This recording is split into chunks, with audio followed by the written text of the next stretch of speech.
আর এই মুহূর্তের খবর, ভাঙড়ে শুভেন্দুর সভা বাতিল নিয়ে বিতর্ক। পুলিশের বিরুদ্ধে শেষ মুহূর্তে সভার অনুমতি না দেওয়ার অভিযোগ।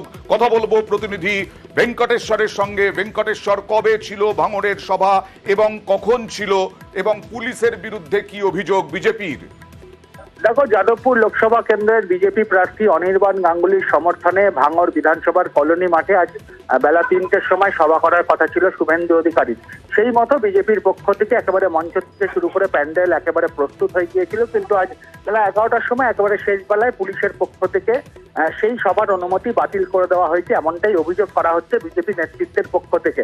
এবং প্রশাসনের পক্ষ থেকে যে যুক্তি দেওয়া হয়েছে, যেটা বিজেপি শিবির সূত্রে আমরা জানতে পারছি, সেটা হচ্ছে এই এলাকাতে, ভাঙড় এলাকাতেই শাসক দলের একটি রাজনৈতিক কর্মসূচি রয়েছে। ফলে সেখানে যদি এই যে বিজেপির যেখানে শুভেন্দু অধিকারী আজকে সভা ছিল সেখানে অনুমতি দিলে সেখানে আইন শৃঙ্খলার সমস্যা হতে পারে, সেই যুক্তিতেই অনুমতি দেওয়া হয়নি। যদিও একেবারে বিজেপির পক্ষ থেকে বলা হচ্ছে যে শুভেন্দু অধিকারীকে ভাঙড়ে সভা করতে না দেওয়ার জন্য ইচ্ছাকৃতভাবে প্রশাসনের পক্ষ থেকে সভা বাতিল করা হলো একেবারে শেষ মুহূর্তে। এবং বেলা 11টার সময় জানিয়ে দেওয়া হলো ভাঙড়ে কলোনি মাঠে যেখানে শুভেন্দু অধিকারী তিনি সভা করতে আসবেন, সেই জায়গায় সভা করতে দেওয়া হবে না, মাইক বাজানো দেওয়া হবে না।